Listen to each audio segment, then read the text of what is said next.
Nuevamente estamos aquí para poder aprender un poco más acerca de lo que Dios tiene para nosotros.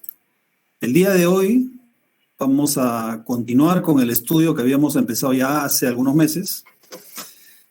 Y bueno, en primer lugar vamos a entonar un himno y luego posteriormente vamos a tener la sesión y vamos a empezar con el estudio de la palabra de Dios. Entonces, también quisiera comunicarle que bueno, cada vez estamos avanzando un poco más con el uso de las nuevas tecnologías y por ese motivo es que cada vez estamos tratando de que este mensaje pueda ser publicado en diferentes medios sociales. Actualmente estamos transmitiendo por YouTube, pronto estaremos realizando la transmisión también por Facebook, que es otra plataforma que algunos de ustedes también la tienen instalada, podrían usar. ¿Ya? Entonces la idea es que cada vez podamos tener la facilidad de poder conectarnos a través de otros medios y poder elegir aquel que sea más fácil para cada uno. Entonces ahora lo que vamos a hacer a continuación es abrir nuestros signarios. En la pantalla se va a mostrar el himno y vamos todos a entonar el himno 379. Habla, Señor, a mi alma.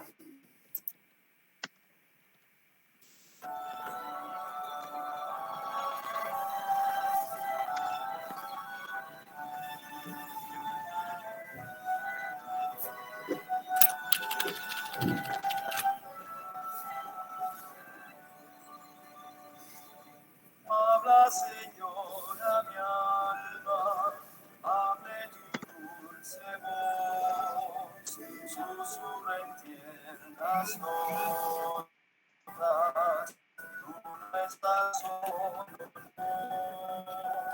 mi corazón prepara, presto a escuchar tu ley, canciones mi alma de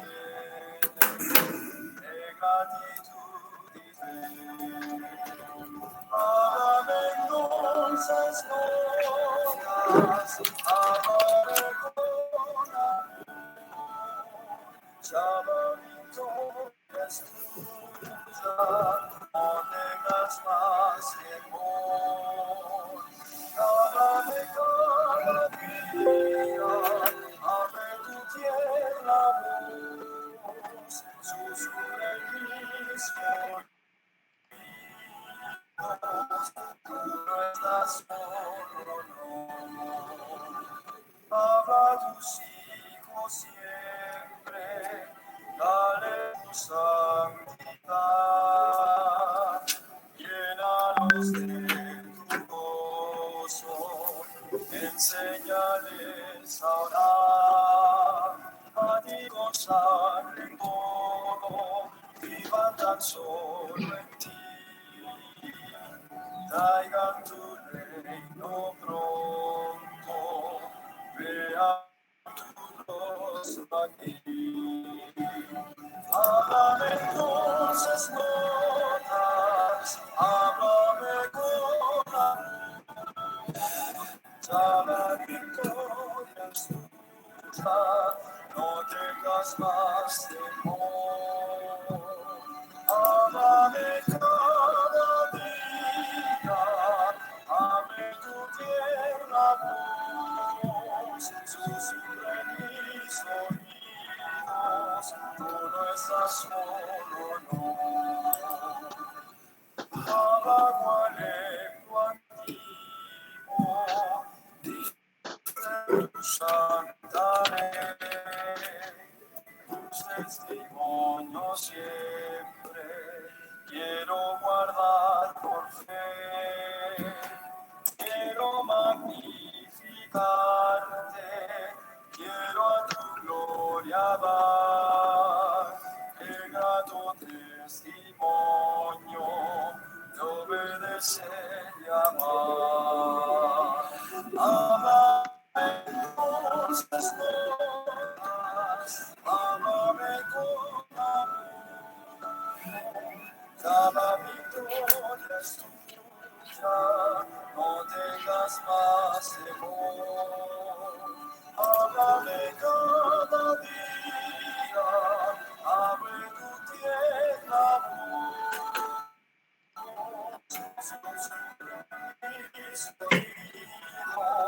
Tú no estás solo, no.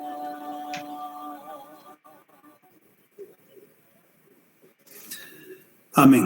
Ahora vamos a comunicarnos con nuestro Dios a través de la oración. Vamos a pedir que Él pueda estar con nosotros, pueda iluminar nuestras mentes y pueda acompañarnos durante el estudio de su palabra. Oremos. Padre nuestro, en los cielos, Señor, en esta mañana venimos ante ti porque, en primer lugar, somos conscientes de que te necesitamos, de que queremos aprender más de ti, porque todo lo que tú has dejado en tu palabra, Señor, es para que nosotros podamos aprender, podamos entender cuál es tu voluntad. Y es por ese motivo que nos estamos reuniendo cada sábado para poder aprender más de ti. Ahora, Señor, queremos pedir tu bendición. Cada una de las personas que está escuchando o que va a escuchar en algún momento este estudio, Señor, pedimos que tú seas con ellos y que toques su corazón. Acompáñanos, Señor, te lo pedimos esto en el nombre de Jesús. Amén. Bueno, nuevamente es una alegría estar aquí, el poder compartir una vez más el estudio de la palabra de Dios. Y la semana pasada habíamos empezado, terminado. En realidad nunca se termina el estudio, pero habíamos estudiado acerca de la tierra nueva, aquella tierra que también se le llama la Nueva Jerusalén. Tiene preparado para nosotros un lugar donde vamos a morar por la eternidad. Tiene ese lugar preparado para todos sus hijos, para todos aquellos que hayan decidido seguir sus pasos. Y uno de los versículos, uno de los textos que habíamos estudiado la semana pasada se encontraba en Apocalipsis 21, que decía: vi un cielo nuevo y una tierra nueva, porque el primer cielo y la primera tierra pasaron, y el mar ya no existía más. El apóstol Juan estaba describiendo: yo, Juan, vi la ciudad santa, la Nueva Jerusalén, descender del cielo de Dios, dispuesta como una esposa ataviada para su marido. Oí una gran voz del cielo que decía: he aquí el tabernáculo de Dios con los hombres, y Él morará con ellos, y ellos serán su pueblo, y Dios mismo estará con ellos como su Dios. Bueno, ese es uno de los textos que habíamos estudiado la semana pasada, y probablemente alguien podría haberse preguntado: ¿y qué significa el tabernáculo de Dios? Porque Juan escuchó una voz del cielo que decía: he aquí el tabernáculo de Dios con los hombres, y Él morará con ellos. Entonces, para entender qué es el tabernáculo, nosotros tenemos que retornar al Génesis, al primer libro de la Biblia, y también en los siguientes libros, en Éxodo y en Levítico, se muestra, se explica con mayor detalle qué es el tabernáculo. En realidad, este texto de Apocalipsis, nosotros podemos darnos cuenta de que el objetivo de que el tabernáculo de Dios sea accesible a los hombres es que Él quiere morar con ellos. Dios quiere morar con nosotros.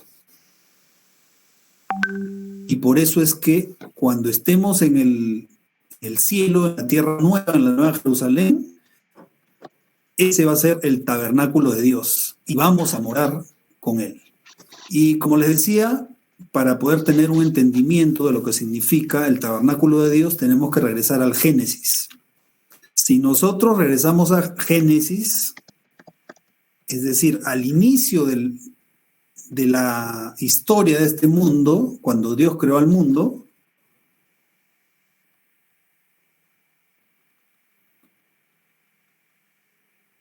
sabemos que Dios puso al hombre, es decir, a Adán y a Eva, los puso en el huerto del Edén para que lo guardasen y lo puso como el gobernante de este planeta.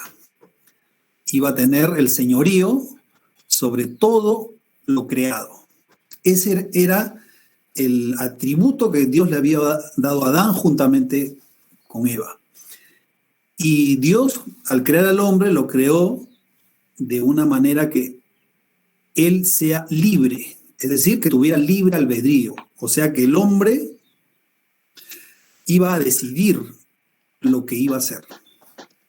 Fácilmente Dios hubiera podido crear a un ser humano que automáticamente obedeciera a Dios y que nunca hiciera algo que Dios no quería que haga, ¿no? Pero eso hubiera sido crear a un ser que no tiene voluntad. Y como Dios nos ama, Dios nos da esa libertad, ese libre albedrío para que nosotros podamos decidir. Entonces, es en base a ese libre albedrío que el hombre decidió, juntamente con Eva, decidieron comer del árbol prohibido. Dios había dicho, de todo árbol del huerto podréis comer, No me dejan. pero del árbol de la ciencia, del bien y del mal, no comerás, porque el día que de él comieres, ciertamente morirás. Entonces, Eva, en un primer momento, yo imagino que estaba separada. Y así tuvo que haber sido, ¿no? La Biblia en Génesis, en los primeros capítulos, muestra que Eva se encontró frente al árbol de la ciencia del bien y del mal. Probablemente si hubiera estado con Adán, pues no hubiera caído en la tentación. Pero Eva fue tentada y fue engañada. El diablo le ofreció que cuando ella comiera del árbol prohibido iba a ser igual a Dios. Y también le dijo que no iba a morir.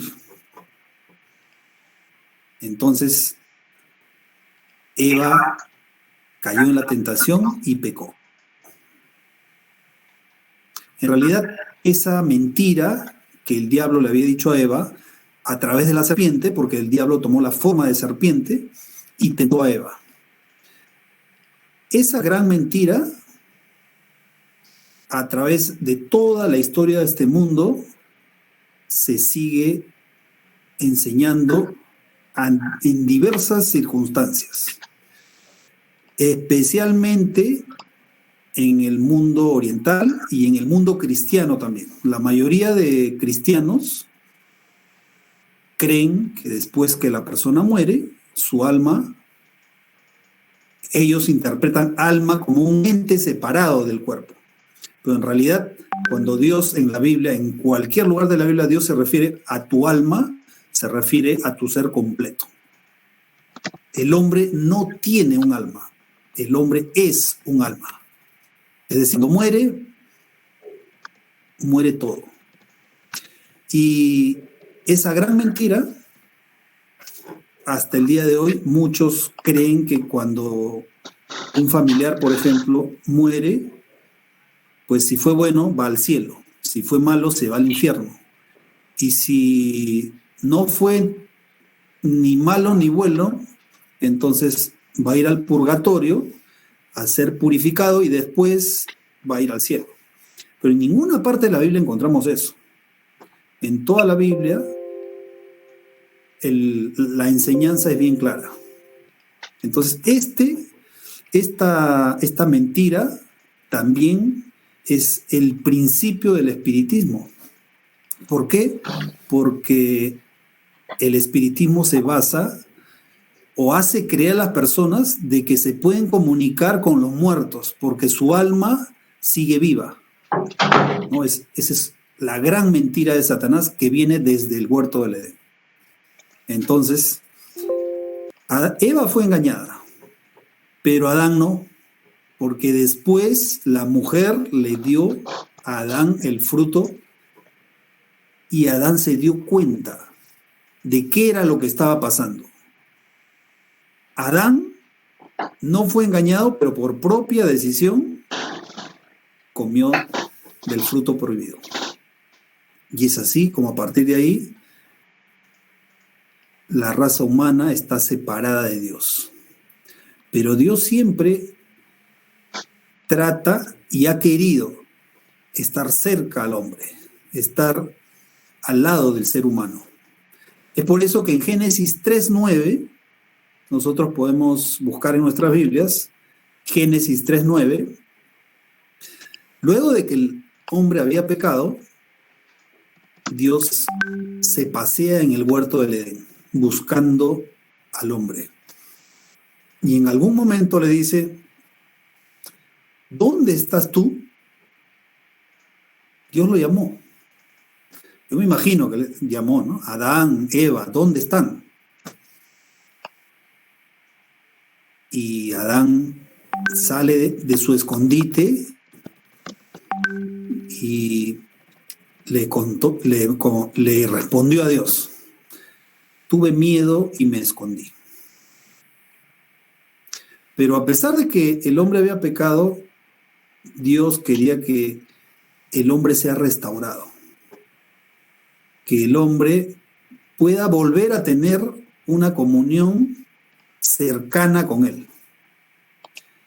Y es así como a partir de ahí, luego de ese incidente,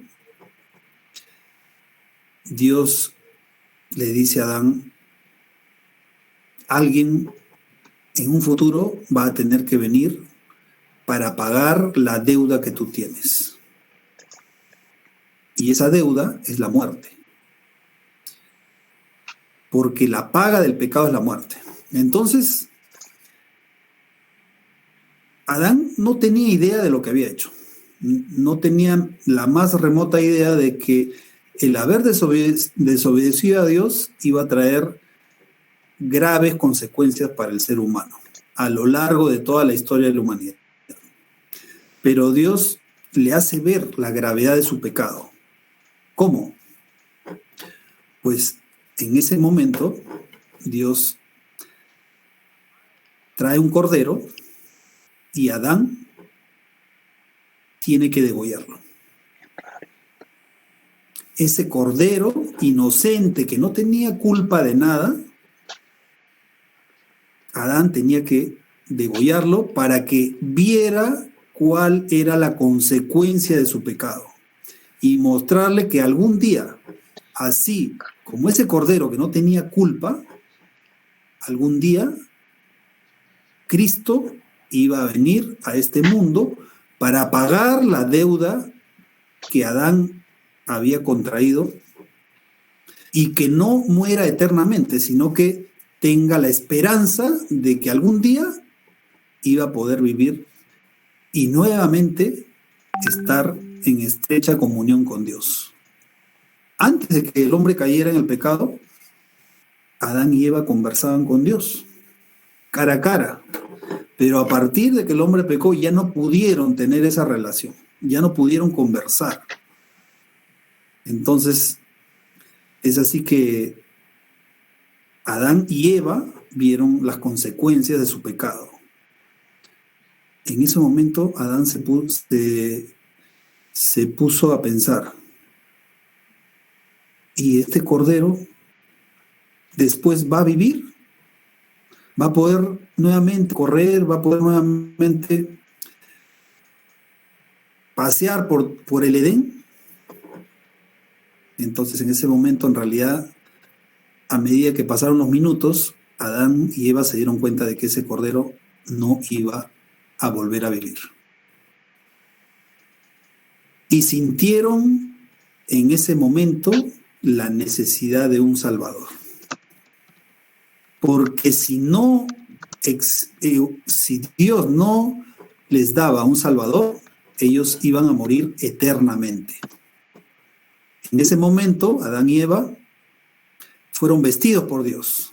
Dios les puso pieles, las pieles de los corderos, porque lo que yo creo, esto no lo dice la Biblia, pero Adán pecó y Eva también. Entonces, ambos tuvieron que degollar un cordero para poder, de esa manera, entender el resultado del pecado y también para pedir perdón a Dios. Y es a partir de ahí que a lo largo de los años nosotros vemos que la historia de este mundo, antes de que venga Cristo, se empiezan a ofrecer sacrificios a Dios para que el hombre pueda ser perdonado. Ese sacrificio que Adán hizo, Adán tuvo que degollar a ese cordero inocente, representaba a Cristo. En Primera de Pedro 1, 18 al 20, el apóstol Pedro nos dice: sabiendo que fuisteis rescatados de vuestra vana manera de vivir, la cual recibisteis de vuestros padres, no con cosas corruptibles como oro o plata. O sea, lo que está diciendo que iban a ser rescatados, pero no a través de oro, plata o algún objeto de valor, sino con la sangre preciosa de Cristo. O sea, Cristo iba a morir y con su muerte iba a pagar por el pecado del hombre. Si no, ese pago que se iba a hacer con la sangre preciosa de Cristo, como de un cordero sin mancha y sin contaminación, ya destinado desde antes de la fundación del mundo, pero manifestado en los postreros tiempos por amor de vosotros. Es decir, cuando el hombre pecó, no es que Dios en ese momento se puso a pensar qué iba a hacer para salvar al hombre, sino que antes de la creación del mundo, ya este plan ya había sido estructurado. Ya Dios había dicho, vamos a crear al hombre, y si el hombre, en base a su libre albedrío, en algún momento peca, entonces Cristo va a descender a la tierra, se va a hacer humano, va a vivir como un ser humano y va a morir para pagar esa deuda. Y es así como Cristo vino a esta tierra. Desde antes de la fundación del mundo ya estaba el plan de redención. Ese plan que nos permite a ti y a mí acceder al trono de la gracia, acceder al perdón, para que algún día, cuando Cristo venga, tengamos vida eterna. Y es así como Dios, a través del tiempo, a través de su palabra ahora, Dios quiere que nosotros amemos la justicia, pero no solo amar la justicia, sino que aborrezcamos la maldad. En Hebreos 1:9, en los versículos anteriores al versículo 9, que es el contexto, siempre hay que hacer mención al contexto para poder entender lo que estamos leyendo, ¿no? Entonces, en este caso, antes del versículo 9, está hablando de Cristo, donde el apóstol Pablo dice: has amado la justicia y aborrecido la maldad. O sea, Cristo ama la justicia y aborrece la maldad. Y también quiere que nosotros amemos la justicia, pero no solamente amemos la justicia, sino que aborrezcamos la maldad. Es decir, el hombre, cuando se acerca a Dios, a medida que va aprendiendo más de Él, va amando más la justicia, pero también va aborreciendo más la maldad. La palabra de Dios lo dice. Cristo amaba la justicia y aborrecía la maldad. Y es así como después de que Adán y Eva pecaron,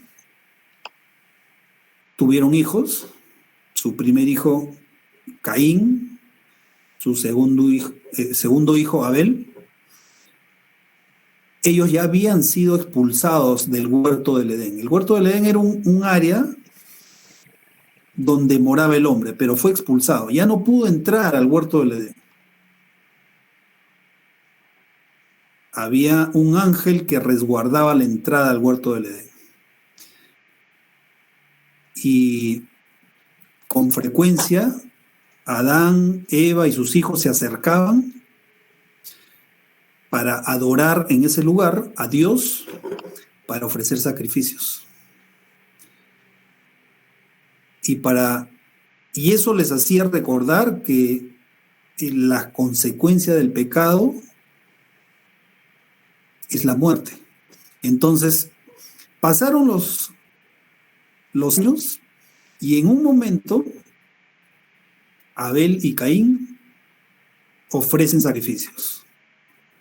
Abel ofrece lo mejor de su rebaño. Abel se dedicaba a pastar ovejas y Caín se dedicaba a sembrar vegetales.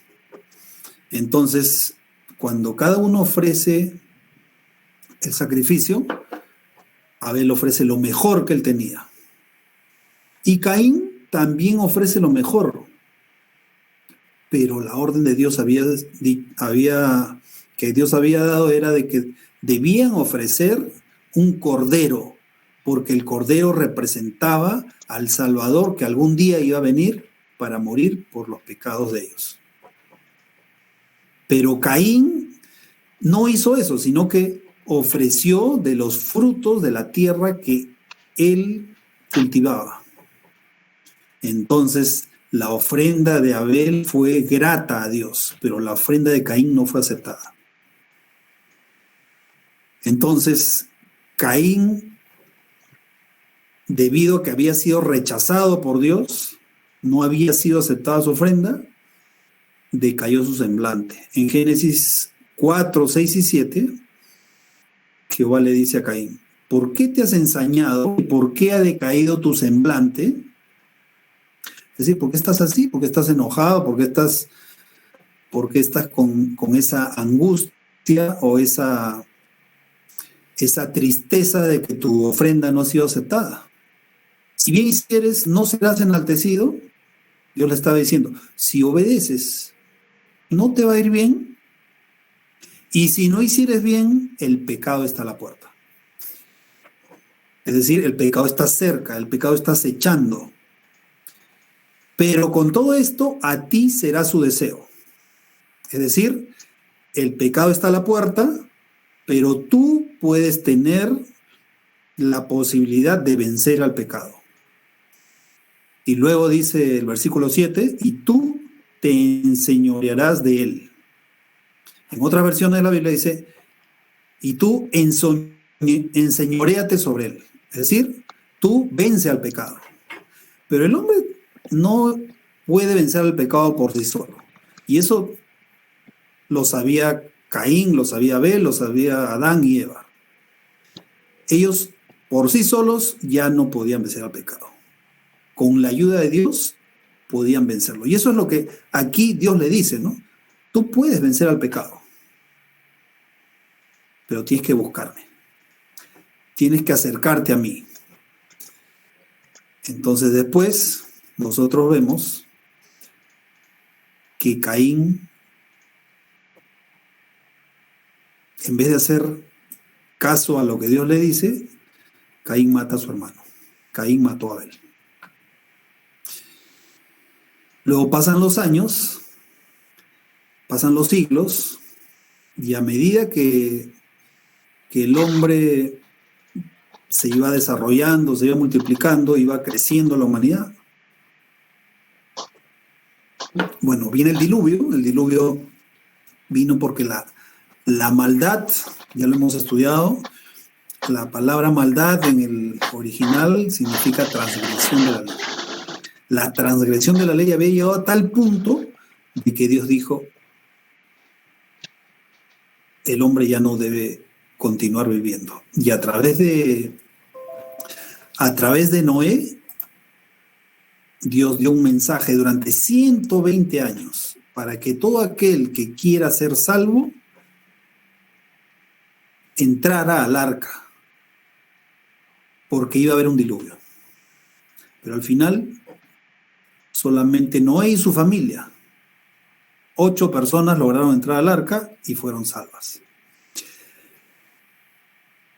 Cuando cesó el diluvio y las aguas empezaron a bajar de nivel, en algún momento el arca se asentó en uno de los montes Ararat.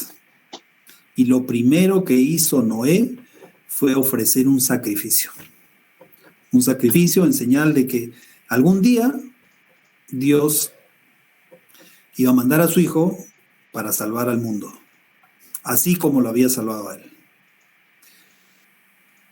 Y luego fueron pasando los años, los siglos, y llegó un momento en que el pueblo de Israel, que había estado esclavo en Egipto durante 430 años, es liberado de Egipto a través de Moisés, con la dirección de Dios. El pueblo de Israel es liberado de Egipto. Y llega un momento en que Dios le da la orden a Moisés. Le dice, harán un santuario para mí y habitaré en medio de ellos. O sea, el objetivo de Dios era habitar en medio del pueblo de Israel. Dios quería estar en comunión con ellos. Entonces, es así como el ángel, cuando se le apareció a María, y también en el Evangelio de Mateo, el profeta dijo, he aquí, ya también el profeta Zacarías ya sabía de que María había sido, el Espíritu Santo había hecho que María pueda concebir. Y el versículo 23 de Mateo 1 dice, he aquí, una virgen concebirá y dará a luz un hijo. ¿Y cuál iba a ser su nombre? Dice, llamará su nombre Emmanuel. ¿Qué significa Emmanuel? Emmanuel, Dios con nosotros. Es decir, el objetivo de enviar a Dios Padre, de enviar a Cristo al mundo, es que Dios esté con nosotros, Dios more con nosotros.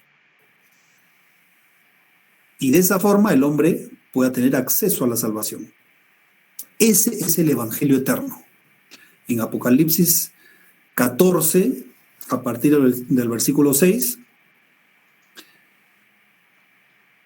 el ángel en medio del cielo se escucha, ¿no? que está trayendo el Evangelio eterno. Ese Evangelio eterno es que Cristo vino al mundo a salvarnos. ¿Y por qué es eterno? Porque este Evangelio, esta salvación fue diseñada antes de la fundación del mundo. Y seguirá siendo el Evangelio por la eternidad. Algún día, cuando estemos en la patria celestial, seguiremos estudiando, seguiremos aprendiendo y no podemos entender plenamente, totalmente, por qué es que Dios, en su infinito amor, tanto poder, siendo el creador del universo, Dios se hizo hombre y habitó entre nosotros. Y es así como también Enoc pudo caminar con Dios. El caminar con Dios a través de la Biblia, nosotros podemos darnos cuenta de que caminar con Dios significa amarle y obedecerle. Obedecer su ley específicamente. Eso significa caminar con Dios. ¿Y qué pasó con Enoc? En Génesis 5:24 dice, caminó pues Enoc con Dios y desapareció. ¿Por qué? Porque le llevó Dios. O sea, Enoc logró caminar y obedecer a Dios de tal forma de que en algún momento Dios dijo, ya, tú no deberías continuar viviendo en este mundo. Y Dios se lo llevó. Y luego, bueno, vemos después de que Dios le dio la orden a Moisés de que construyan un tabernáculo. Entonces, Moisés había subido al monte Sinaí y Dios le había dicho a Moisés que el pueblo debía obedecer todo lo que él dijere. Entonces Moisés bajó del monte Sinaí y el pueblo respondió a una. ¿Y qué dijeron? Todo lo que Jehová ha dicho haremos.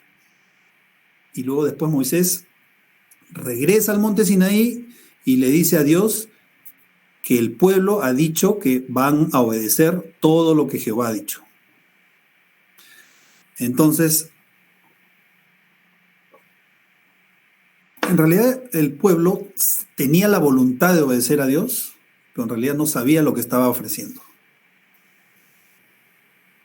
Porque, ¿qué ocurrió después? Al poco tiempo, Moisés sube al monte Sinaí y Dios le da las tablas de la ley. Pero como Moisés se demoraba, resulta que el pueblo de Dios, el pueblo de Israel, estaba esperando y Moisés no bajaba y pasaban los días. Y llega un momento que el pueblo de Israel le dice a Aarón, que era hermano de Moisés, le dice, haznos un Dios a quien adoremos porque no sabemos qué le ha pasado a este Moisés. Entonces Aarón acepta la propuesta del pueblo y les elabora un becerro de oro. Y todo el pueblo, bueno, no todo, sino una gran parte del pueblo se pone a danzar, a bailar, con música estruendosa, y en ese momento Dios le dice a Moisés, anda, baja, porque tu pueblo no me ha obedecido. Se han hecho un becerro de oro. Y empieza a bajar Moisés. Moisés había sido acompañado por Josué. Moisés se había acercado a hablar con Dios y Josué a cierta distancia esperaba. Baja y Josué cree que hay una guerra. Dice, alarido de guerra hay. Pero Moisés le dice, no, yo escucho voces de júbilo. Entonces es así que llega un momento que ya estando en la falda del cerro o del monte Sinaí, Moisés se enoja porque ve la gran transgresión que había hecho el pueblo de Israel. Y en ese momento tira las tablas de piedra que Dios mismo había escrito y se rompe las tablas de piedra, donde estaba la ley de Dios. El pueblo no había entendido o no comprendía lo que había ofrecido a Dios. En unos pocos días se habían olvidado de la promesa que habían hecho. Pero Dios nuevamente quiere estar cerca de su pueblo, quiere estar en medio de ellos. Y así que después nuevamente sube Moisés y nuevamente Dios escribe en otras tablas su ley. Y posteriormente el pueblo tiene que construir el tabernáculo. El tabernáculo era una estructura en la cual el pueblo iba a ofrecer sacrificios a través de los sacerdotes y donde el centro de la adoración, el centro de todos esos sacrificios era Cristo, porque Cristo es el mediador entre Dios y los hombres. Cristo iba a morir en algún momento. Estamos hablando más o menos en el siglo XV antes de Cristo. Más o menos en esas fechas es que se construye el tabernáculo. Entonces, Cristo era el mediador y es el mediador actualmente. Solo hay un mediador. Hay un solo Dios y un solo mediador entre Dios y los hombres. ¿Quién es? Jesucristo hombre. Entonces, no es cierto. En 2 Timoteo 2:5 dice, ¿no? Porque hay un solo Dios y un solo mediador entre Dios y los hombres, Jesucristo hombre. No es cierto que María, la Virgen María, es la mediadora y nosotros tenemos que orarle a ella.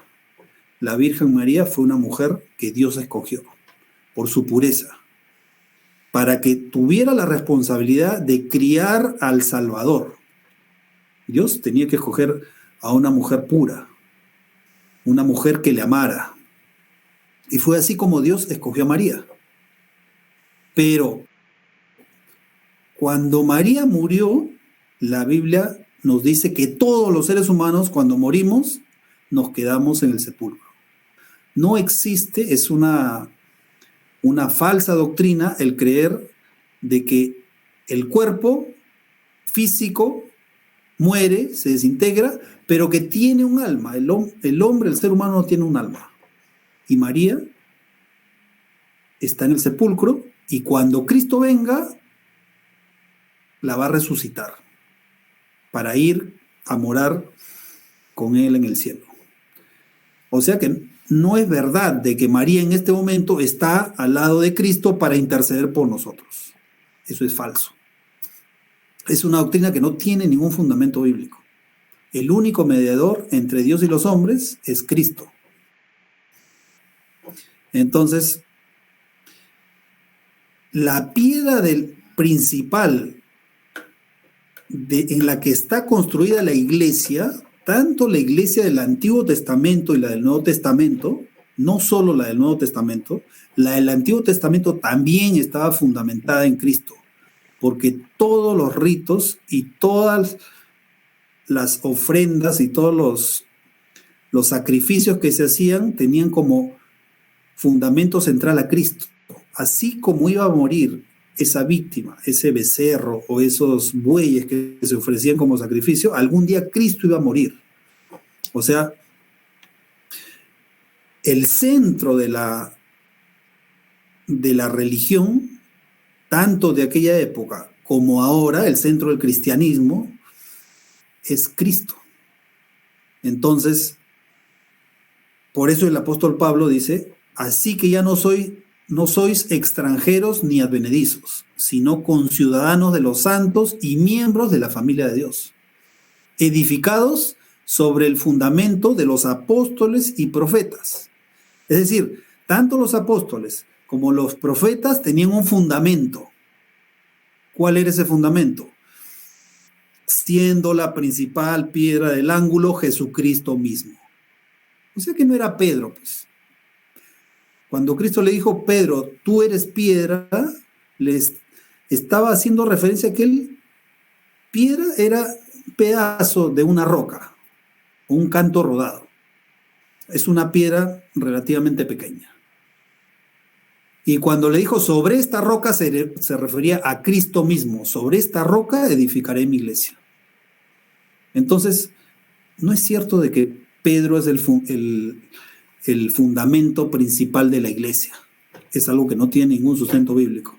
Porque Cristo mismo es la principal piedra de la iglesia.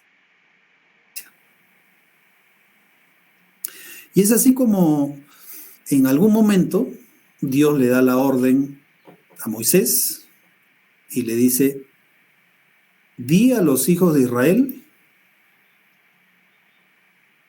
que me construyan un tabernáculo. Y vamos a verlo. Entonces aquí podemos verlo. En Éxodo 25, a partir del versículo 2. Di a los hijos de Israel que tomen para mí ofrenda. De todo varón que la diere de su voluntad, de corazón tomaréis mi ofrenda. O sea, lo que Dios estaba pidiendo es que cada israelita que tenga la voluntad de dar una ofrenda, la dé. Esta es la ofrenda que tomaréis de ellos: oro, plata, cobre, azul, púrpura, carmesí, lino fino, etcétera, etcétera. ¿Y cómo es que el pueblo tenía todos esos objetos? Lo que pasaba era que cuando el pueblo de Israel fue liberado, la última plaga que envió Dios a los egipcios fue la muerte de los primogénitos. Todos los primeros hijos de todas las familias de los egipcios murieron.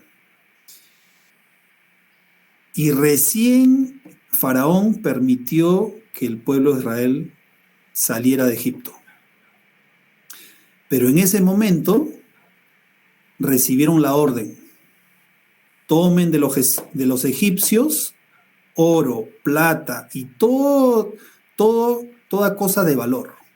Es así que los israelitas fueron a la casa de los egipcios a pedirle todo aquello que sea de valor. ¿Por qué? Porque habían estado esclavos 430 años. Habían sido sus siervos y no habían recibido ningún pago. Entonces, los egipcios, que ya habían recibido 10 plagas, ya no querían que los israelitas continúen en Egipto, porque tenían temor de que iban a venir más plagas. Y es así como los egipcios entregan oro, plata y cosas de valor. Y eso era lo que habían sacado de Egipto los israelitas. Y Dios les pide que entreguen una ofrenda para que puedan construir un tabernáculo. Y en el versículo 8 de Éxodo 25, Dios le dice a Moisés: y harán un santuario para mí y habitaré en medio de ellos. Es decir, Dios quería habitar en el centro de donde estaban ellos reunidos. Aquí vemos una imagen que es un esquema de cómo estaban distribuidas las tribus. Eran 12 tribus. En el centro estaba el tabernáculo, donde se realizaría la adoración a Dios. En el borde del tabernáculo estaban algunos líderes de las tribus y después, en forma ordenada, estaban las tribus alrededor del tabernáculo.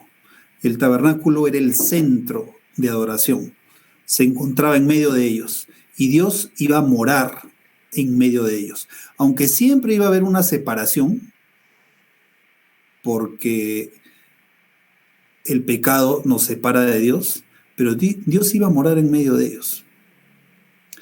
Y es así como se construye el tabernáculo. Aquí nosotros vemos que hay este es un esquema de cómo estaba construido el tabernáculo. La puerta principal, que estaba en este lado, estaba hacia el oriente. Cuando el pecador ingresaba, traía su ofrenda. Traía un cordero, por ejemplo. Entonces, el cordero era degollado por el mismo pecador.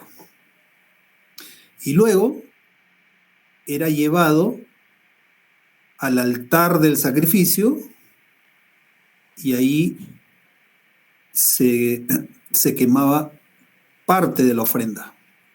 Una vez que era quemado en el altar de sacrificio, el sacerdote iba a la fuente. Esta es la fuente de agua o el lavacro. Y el sacerdote se lavaba las manos. O sea, en señal de renovación, de limpieza, de pureza. Pero adicionalmente a eso, todos los días, a las 9 de la mañana y a las 3 de la tarde, se ofrecía un sacrificio por el perdón de los pecados del pueblo. Es decir, esos sacrificios eran por todo el pueblo. Adicionalmente habían sacrificios donde venía el pecador trayendo su ofrenda por el pecado, pero adicionalmente a eso existía a las 9 de la mañana y a las 3 de la tarde todos los días esos dos sacrificios por el pueblo. En la Biblia dice la hora tercera y la hora novena o la hora nona. La hora tercera es las 9 de la mañana y la hora novena es las 3 de la tarde, ¿no? Empezando de las 6 de la mañana, la tercera hora es las 9 y la novena hora es las 3 de la tarde. Entonces, ¿qué pasaba a las 9 de la mañana y a las 3 de la tarde? Pues el sacerdote que estaba de turno se lavaba las manos y se lavaba los pies para poder entrar a este tabernáculo propiamente dicho. Entonces, entraba el sacerdote y este tabernáculo estaba dividido en dos partes. La primera parte hasta este velo, que aquí se le ha hecho un corte para ver la perspectiva del siguiente, de la siguiente habitación. Bueno, entonces, aquí veo un velo que cubría lo que estaba en este lugar. Estos dos lugares tenían un nombre. Este primer lugar se le llamaba el lugar santo y este segundo lugar el lugar santísimo. Aquí todos los días el sacerdote entraba, tanto a las 9 de la mañana como a las 3 de la tarde, durante todos los días del año. Y al lugar santísimo entraba una vez al año para la remisión o perdón de todos los pecados que habían sido acumulados durante el año. Dentro de este lugar santísimo habían varios muebles. Un primer mueble era esta mesa, la mesa de los panes de la proposición. Y vamos a ir, aquí está, tenemos otra perspectiva. ¿Ya? Y nuevamente, acá, cuando el pecador entraba y degollaba al cordero, el sacerdote era quien ofrecía en el altar el sacrificio. Y luego el sacerdote iba y se lavaba las manos. Luego, a las 3 de la tarde y a las 9 de la mañana, el sacerdote ingresaba a hacer su servicio diario. 2 servicios diarios había. El de la mañana y el de la tarde. Las 9 de la mañana y las 3 de la tarde. Entonces, el sacerdote aquí tenía que, estos panes eran los llamados panes de la proposición o panes de la presencia, que representaban la presencia de Dios. ¿Ya? Y después ya en los siguientes estudios que vamos a tener los próximos sábados, vamos a entrar a mucho mayor detalle para poder entender en realidad qué significaban todos estos muebles. Entraba por el lado oriental. Habíamos dicho que esta puerta estaba al oriente. Entonces, el sacerdote entraba por aquí. Entonces, aquí está en otro sentido, pero igual, esto era el oriente. Por lo tanto, hacia la izquierda era el occidente. Entonces, tenemos el occidente y el oriente, por lo tanto, la mesa de los panes de la proposición estaba orientada hacia el norte. Y el candelabro de 7 brazos estaba orientado hacia el sur. Este candelabro tenía 7 copas que continuamente estaban prendidas las 24 horas. La labor del sacerdote era despabilar, aquí habían pabilos que estaban encendidos, con aceite de oliva, que era el combustible para que esté prendido. Todo este recinto estaba cerrado, completamente cerrado. Por lo tanto, para que haya luz, había este candelabro. Este candelabro era el que proporcionaba la luz al lugar santo. Todo este primer recinto era denominado el lugar santo. Luego, aquí tenemos un altar. Este es el altar de incienso. Tanto el altar como la mesa habían sido fabricados de madera de acacia y habían sido revestidos de oro. Aquí el sacerdote traía los tizones o los carbones que había recogido del altar del sacrificio y los colocaba juntamente con el incienso. Entonces, en ese momento, el humo que salía de este altar del incienso pasaba al lugar santísimo. Entonces, eso es lo que el sacerdote hacía todos los días. Se aseguraba de que las lámparas estén prendidas, aseguraba bien las mechas, proveía de aceite, que era el combustible para que puedan estar encendidas las lámparas, y también hacía el cambio de los panes de la proposición. Eran 12 panes, 6 panes en un lado y 6 panes más en el otro lado. Y como les había dicho, ofrecía incienso, mientras todo el pueblo estaba orando. Juntamente, las oraciones del pueblo ascendían a Dios, y el incienso representaba el olor grato de las oraciones que eran hechas a Dios.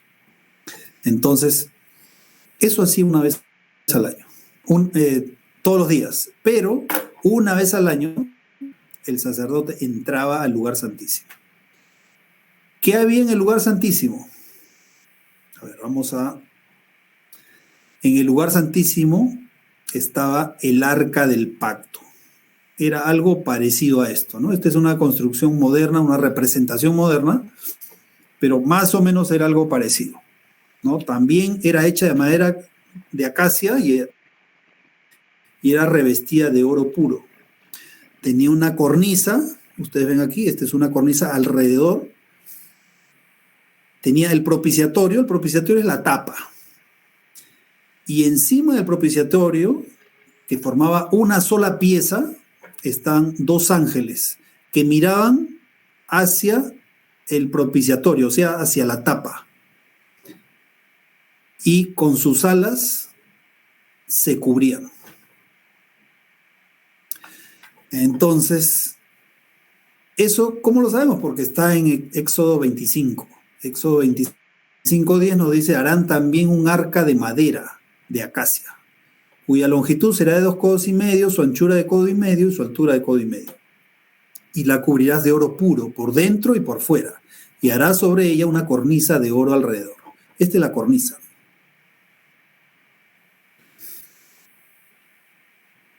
Esta es otra perspectiva, ¿no? Los querubines de oro miraban hacia el propiciatorio, o sea, hacia la tapa, se cubrían con las alas y formaban una sola pieza con la tapa. Aquí tenemos la mesa de los panes. ¿Sí? Vamos a regresar para que vean. Aquí estamos. Esta mesa de los panes, que también se muestra aquí, esta es otra perspectiva, la mesa de los panes de la proposición. Esta mesa era de oro puro, como habíamos dicho, y acá está la cornisa, ¿no? Con un adorno labrado en relieve. Entonces, los panes tenían que estar continuamente en la mesa y eran cambiados cada cierto tiempo. Después, el candelabro que habíamos dicho, el sacerdote entraba y tenía que suministrar de aceite. Ese aceite era el combustible para que las 7 lámparas estuvieran prendidas. Este candelabro, así como el arca, así como la mesa de los panes de la proposición, había sido hecho con martillo, había sido labrada con martillo.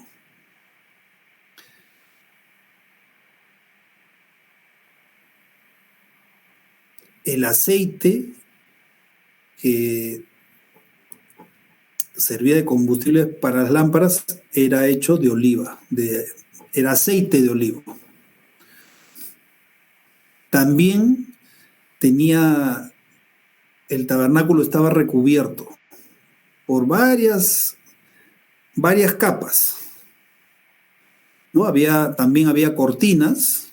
Fíjense, las cortinas eran hechas de diversos colores, de azul, púrpura, carmesí, y en las cortinas estaban labrados querubines. O sea, era un tipo de bordado que estaba en las cortinas. Bueno, aquí tenemos la estructura de cómo se construyó el tabernáculo, y aquí ustedes ven, ¿no?, los querubines que están bordados en esta cortina. Estas cortinas no llegaban hasta el techo, lo cual permitía que cuando el sacerdote ofrecía el incienso traspasase y llegase al lugar santísimo.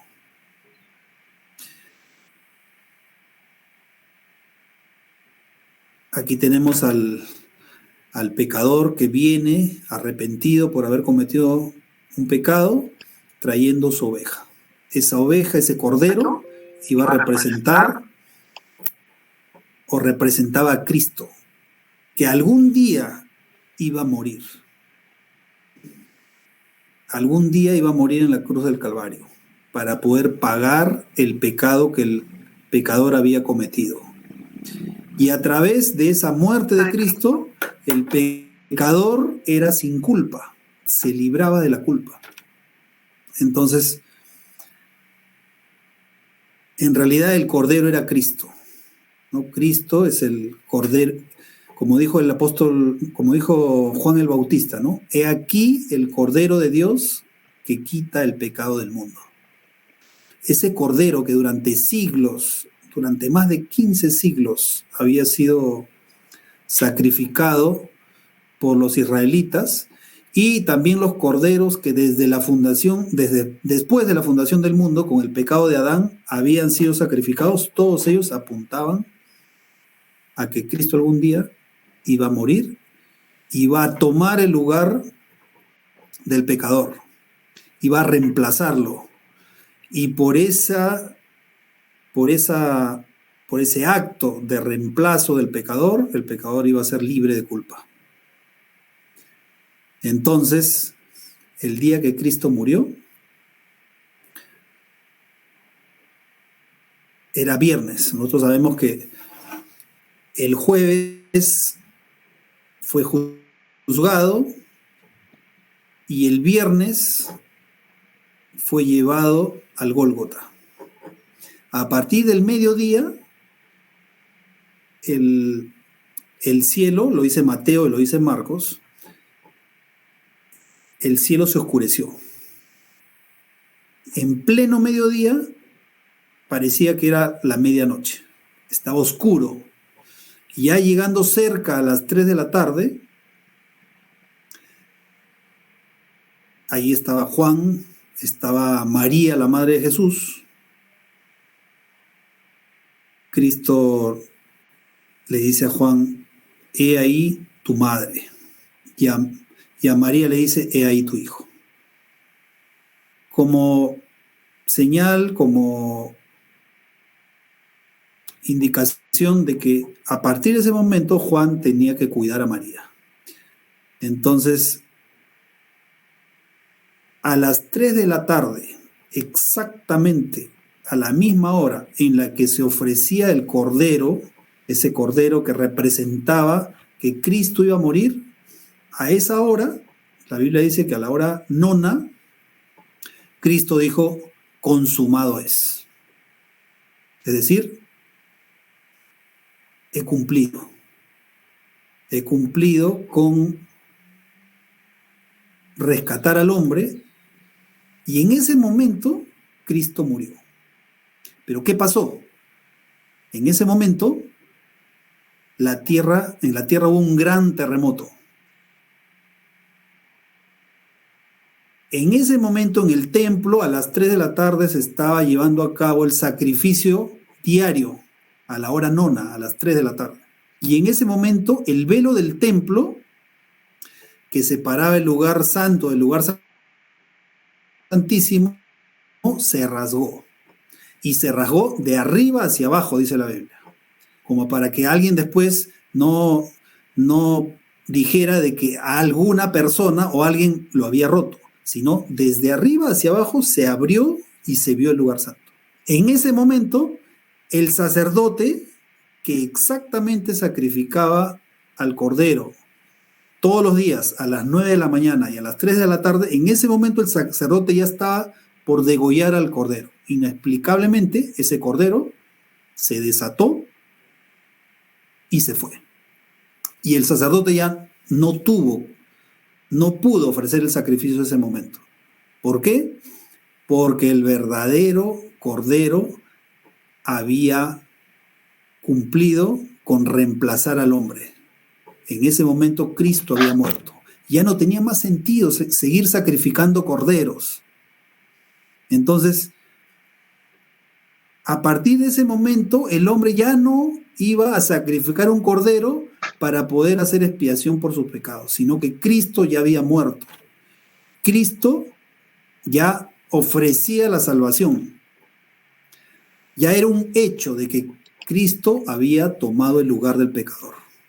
Entonces, a partir de ahí, el pecador tenía acceso al perdón a través de la oración.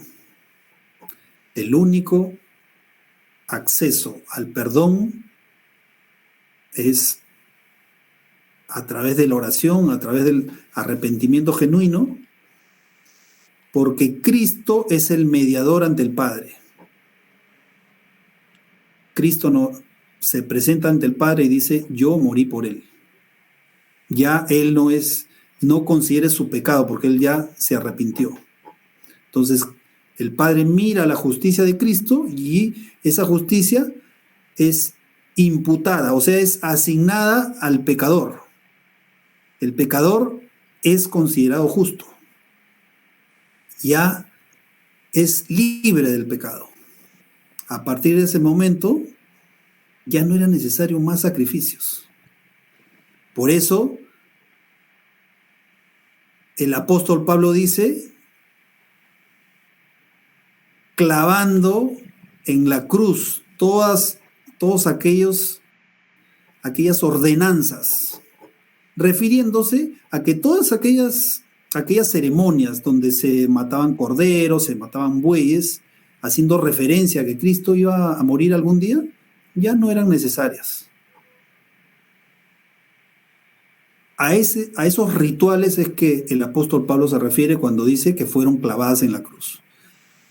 Jamás hace referencia a que la ley eterna, la ley moral de Dios, fue clavada en la cruz. Pero algún sector del mundo cristiano lo dice de esa forma, ¿no? La ley ya fue clavada en la cruz y yo no necesito cumplir la ley. Pero lo que Dios quiere no es solamente perdonarte, no es solamente perdonarme a mí. Dios quiere restaurarte, Dios quiere morar contigo. No solamente ofrecerte el perdón y continuar con la vida de pecado, sino que Cristo quiere, aparte de darte el perdón, restaurarte. Quiere restaurar al hombre, quiere restaurarte a ti, a mí, para que nos acerquemos y estemos cerca a Él. Dios no quiere solamente restaurar la condición de que ya eres justo, porque Cristo te da su justicia, sino que lo que Dios quiere es que tú estés cerca a Él. Dios quiere restaurarte a como era Adán en el principio. Eso es lo que quiere Cristo y lo que quiere Dios también. Y es por eso que en esta mañana nosotros somos llamados. Cristo nos llama. Cristo te dice, algún día yo voy a venir. Pero para que estés listos, tienes que aceptar tu naturaleza que es pecaminosa y tienes que dominar esa naturaleza pecaminosa. ¿Cómo? A través de la ayuda de Dios. No, tú solo no lo vas a poder hacer. Eso es imposible. Por más que nosotros queremos hacer lo bueno, en algún momento nos equivocamos. En algún momento caemos en la tentación. Pero Dios nos quiere librar de eso.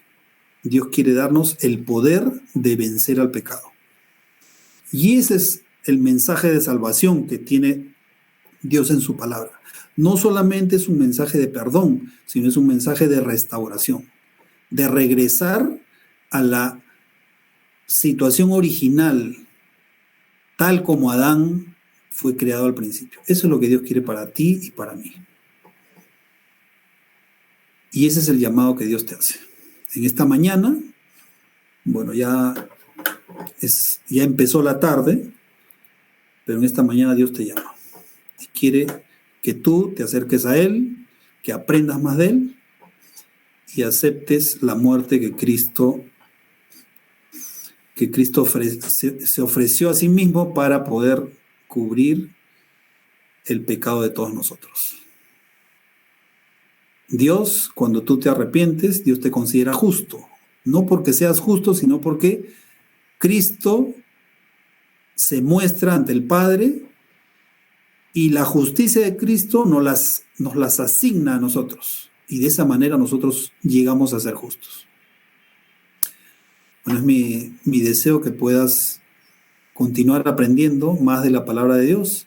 Y estás invitado todos los sábados a las 11 de la mañana a través de este mismo canal poder continuar estudiando y aprendiendo más de la palabra de Dios. Ese es mi deseo y oración en esta tarde. Amén.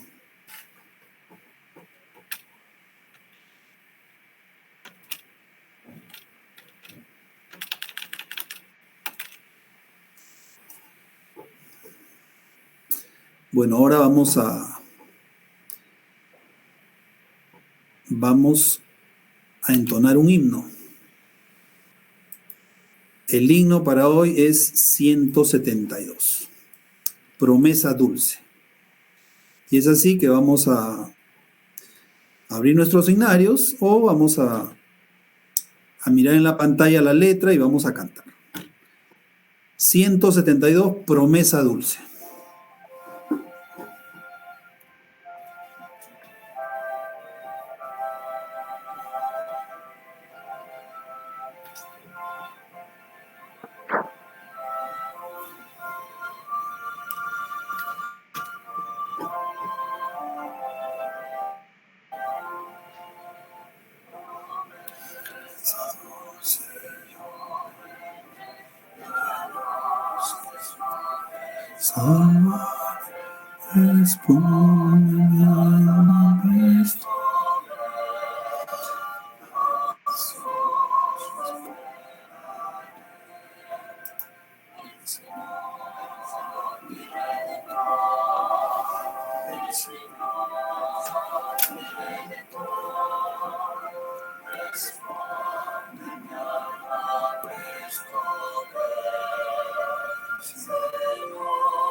florece.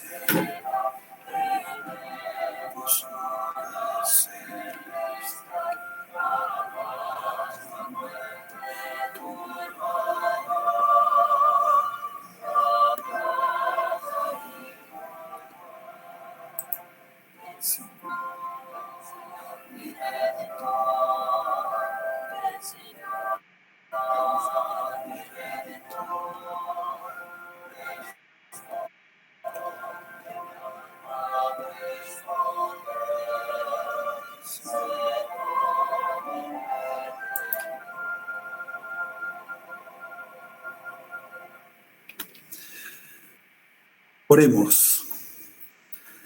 Padre nuestro que estás en los cielos, Señor, una vez más nos acercamos a ti con el deseo de que tú mores con nosotros.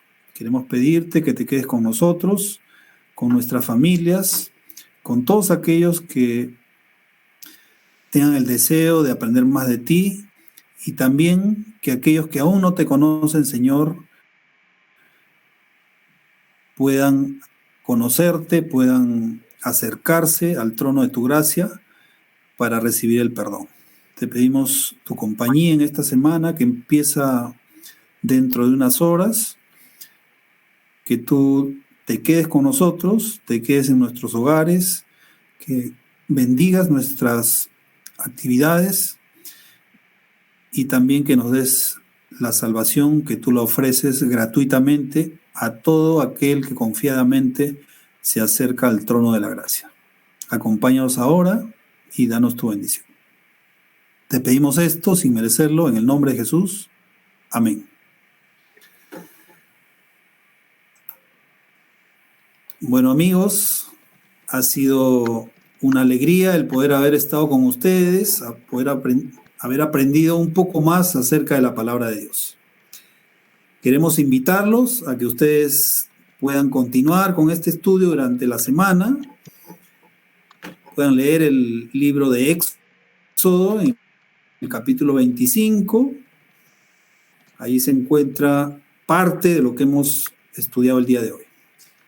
Y también desearles que Dios los bendiga, que Dios bendiga a sus familias, sus proyectos y que los acompañe siempre.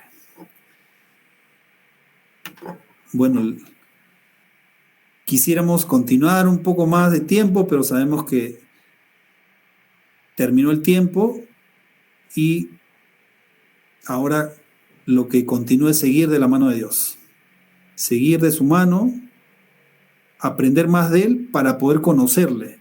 Y si le conocemos, le vamos a amar. Tengan todos ustedes un feliz sábado.